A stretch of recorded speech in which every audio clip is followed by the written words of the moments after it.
Today, we're going to connect the dots between something that happened centuries ago, a brutal pirate raid on a tiny village, and some of the really subtle, powerful challenges facing kids in our own time. It's a story all about chains, both the real iron kind and the ones you can't see. So, I want you to travel back with me.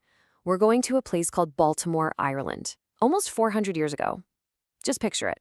A quiet little fishing village, super tight-knit. Life is all about the sea, and families have been there forever. And then, in a single night, all of that is just shattered. 107. That's how many people, men, women, and just tragically children, were stolen right out of their beds. In one night, an entire village was practically erased. So the big question is, what happened to them? Where did they all go? And the answer to that question, well, it tells us more than just about a historical event. It reveals this timeless pattern of exploitation, one that, believe it or not, we can still see echoes of today. Okay, let's dive into exactly what happened. It's known as the Sack of Baltimore. And let me be clear, this wasn't a battle. No way. This was more like a human harvest, a raid that was planned down to the last detail, with one goal in mind: profit. So the people behind this were Barbary pirates, led by a guy named Murad Reis the Younger. They sailed thousands of miles to do this. They snatched up entire families and hauled them off to the slave markets in Algiers. Just imagine being one of those kids, torn from your bed. Your entire world just shrinks to the deck of a pirate ship. And your future? Well, your future is about to be sold. And here's the thing. As awful as this raid was, it wasn't some isolated, one-off tragedy. It was actually just one tiny part of a massive economic engine that ran for centuries, the Barbary slave trade. It was a system designed to turn human beings into money. So who was cashing in? Well, there was a whole network of people who got rich off this. You had rulers in North Africa taxing the sails, you had the pirate captains themselves making a fortune, and then you had merchants and the wealthy elite who bought people for labor. It was a whole economy, and its fuel was stolen lives. But inside this brutal system, it was the children who were the most vulnerable. I mean, they were ripped away from their parents, most of the time forever. They were forced into backbreaking labor, and so many of them faced the absolute horror of sexual exploitation. Their childhood wasn't just lost, it was systematically destroyed for profit.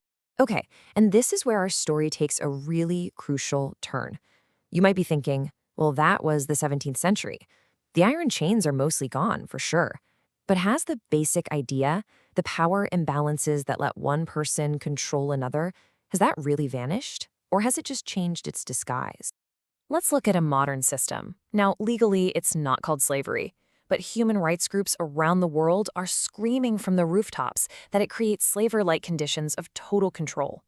It's called the kafala system, and on paper, it sounds like a simple sponsorship for work. But in reality, it ties a migrant worker's entire legal right to be in the country to their employer. This creates this incredible power imbalance, basically stripping workers of all their freedom. And when you put it side by side like this, the parallels are just chilling. In the 17th century, a child from Baltimore was trapped by physical iron chains. Today, a worker can be trapped by a contract, by debt. The chains look different, but the cage is just as real. The loss of your own will, your autonomy, it's hauntingly familiar. And that's the key takeaway here, right? Chains don't have to be made of iron. They can be legal, like an employer holding your passport. They can be financial, like being trapped in debt. But what if they could be even more subtle than that? What if the chains could be made out of ideas? And this brings us to probably the most challenging idea we're going to talk about today. Is it possible for the very act of learning, for education itself, to be twisted into a kind of prison for a child? Now, this is a really sensitive topic, but it is so critical to explore. We're asking what happens when the whole point of education changes, when it shifts from helping kids understand the world to just assigning blame. What happens when history gets used as a weapon against a child sitting in a classroom today?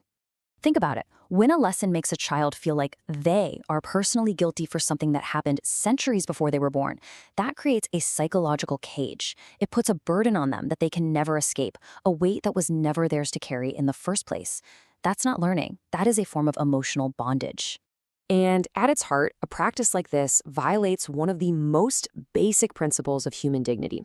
Every single child has the right to be judged on their own character, on their own actions, not on the actions of people from the distant past. Denying them that is denying their humanity. So, if we've got these different kinds of chains, physical, legal, and psychological, how in the world do we break them? Well, the answer in every single case starts with the same thing: standing up for individual human dignity. The way forward is all about empowerment. We have to teach history truthfully to help kids understand what happened, not to make them feel guilty. We have to defend the right of every child to learn with respect.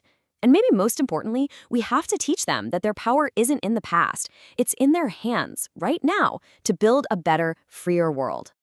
This pledge really just says it all, doesn't it? It's like a declaration of independence for your mind. It's a promise to learn from the past without being trapped by it, and to use that knowledge to make things better. Which brings us to our final and most important question. From those kids stolen from Baltimore all those years ago to the kids sitting in classrooms today, what is our ultimate responsibility to them? I think it's to protect them, not just from physical chains, but from any system, any idea that tries to take away their freedom, their power, and their basic human dignity.